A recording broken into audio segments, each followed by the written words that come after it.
கொளுத்தவனுக்கு கொல்லக்கூடுன்னு பழமொழியே இருக்குப்பா. நம் முன்னோர்கள் அந்த காலத்தில் இருந்து குண்டா இருக்கிறவங்களுக்கு கொள்ளு கொட்டு தான் உடம்ப மெலிய செஞ்சுருக்காங்க.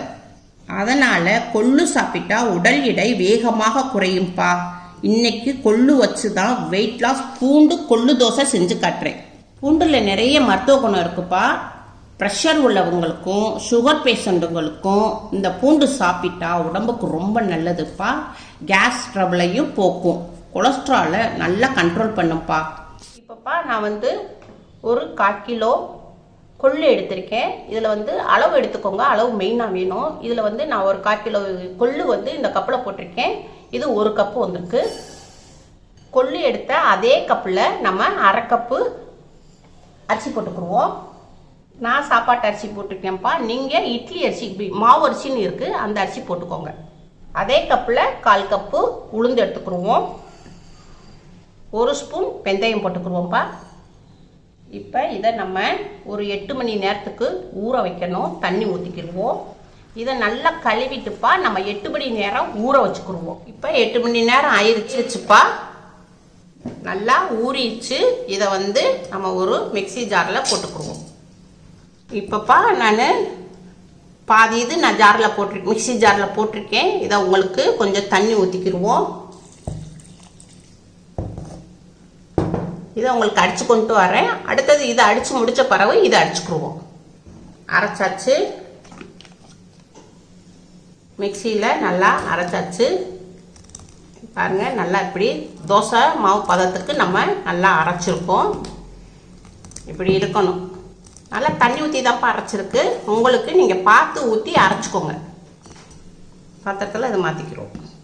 மீதி இருக்குது இல்லையா, அதையும் இதை உங்களுக்கு அரைச்சி கொண்டுட்டு வரேன். நம்ம ஊற வச்ச தண்ணியை ஊற்றிக்கிருப்போம். இப்போப்பா நான் 2 வேளைக்கு அரைச்சிருக்கேன். இப்போ காலையிலேயும் நம்ம டிஃபன் செஞ்சுக்கலாம். மீதி மாவு நம்ம நைட்டுக்கும் இதை நம்ம ஊற்றிக்கிடலாம். பெரிய பாத்திரத்தில் ஊற்றி வச்சாதான் நம்ம ஒரு 6-7 மணி நேரம் மாவை ரெஸ்ட்டில் வைப்போம். ரெஸ்ட்டில் வைக்கும்போது மாவு நல்லா பொங்கிடும்.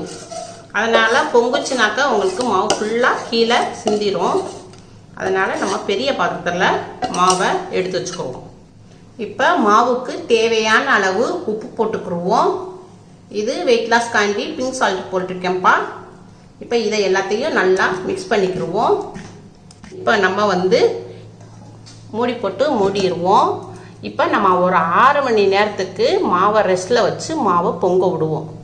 இப்போப்பா நம்ம மாவை ஒரு 6 மணி நேரம் ரெஸ்ட்டில் வச்சுருந்தோம். மாவு நல்லா பொங்கி வந்துருச்சு.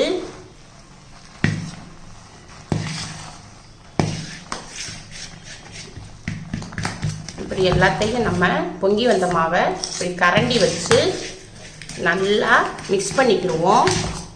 மாவை நல்லா மிக்ஸ் பண்ணியாச்சு. மாவு இப்போ ரெடி ஆயிடுச்சுப்பா.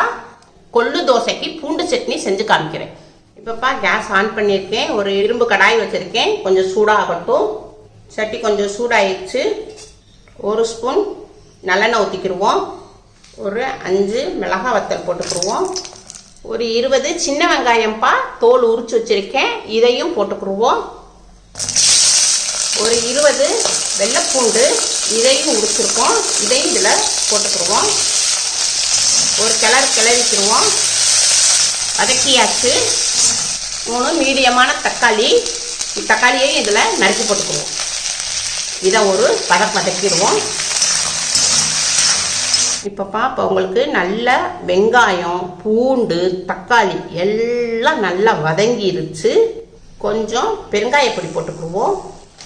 தேவையான அளவு பிங்க் சால்ட்டு வெயிட் லாஸ் காண்டி போட்டிருக்கேன். தேவையான உப்பு போட்டுக்கிடுவோம். இப்போ எல்லாத்தையும் ஒரு மிக்ஸ் பண்ணிக்கிடுவோம். இப்போ நம்ம கேஸ் ஆஃப் பண்ணிடுவோம். கேஸ் ஆஃப் பண்ணியாச்சுப்பா. இப்போ இதை ஒரு 15 நிமிஷத்துக்கு நல்லா ஆற விட்டுருவோம். அதுக்கடுத்து நம்ம மிக்சியில் போட்டு சட்னி அரைச்சி காட்டுறேன். நம்ம வதக்கி வச்சுருந்தோம்லப்பா, நல்லா ஆறிடுச்சு. இப்போ நம்ம இது மிக்சியில் போட்டுக்குருவோம். இதை உங்களுக்கு மிக்சியில் அடித்து கொண்டு வரேன். நான் மிக்சியில் அடித்து கொண்டு வந்துட்டேன். இப்போ இதை ஒரு பவுலில் மாற்றிக்கிடுவோம். பூண்டு சட்னி ரெடி ஆயிடுச்சு. இப்போ உங்களுக்கு நான் கொள்ளு தோசை ஊற்றி காமிக்கிறேன். கேஸ் ஆன் பண்ணியிருக்கேன். தோசைக்கல் வச்சுருக்கேன். தோசைக்கல் கொஞ்சம் சூடாகட்டும். தோசைக்கல் சூடாகிடுச்சுப்பா. இப்போ நம்ம எண்ணெய் துணியை வச்சு தோசைக்கல்ல தடவிக்கிடுவோம்.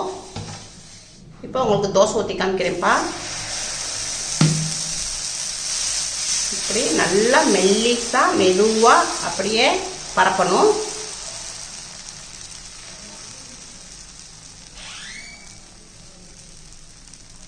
இப்போ நல்லா பரப்பியாச்சு. இப்போ நம்ம ஒரு 3 நிமிஷத்துக்கு வேக விடும். ஏன்னா கொள்ளு கொஞ்சம் வேகிறதுக்கு லேட் ஆகும். அதனால மீடியத்தில் வச்சு ஒரு 3 நிமிஷம் வேக விடுவோம். இப்போப்பா ஃபுல்லாக நல்லா வெந்துருச்சு கம்ப்ளீட்டாக. இப்போ நம்ம தோசையை நம்ம பெரட்டி போடுறதில்ல.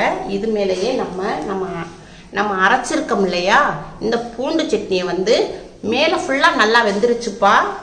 நல்லா ஒரு பிட்டு மாவு எந்த இதுவும் இல்லை, நல்லா வெந்திருக்கு. இப்போ இது மேலேயே நம்ம அரைச்சி வச்ச பூண்டு சட்னியை இதில் மேலே தடவிக்கிறோம்.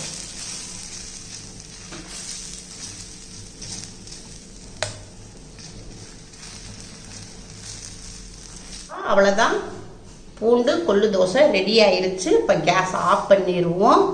இப்போ இதை எடுத்து ஒரு பிளேட்டில் மாற்றிக்கிடுவோம்.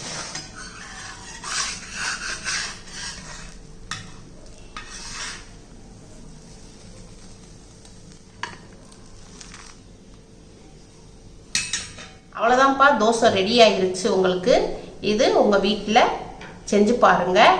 அம்மாவுக்கு லைக் பண்ணுங்கள், ஷேர் பண்ணுங்கள், சப்ஸ்கிரைப் பண்ணுங்கள்.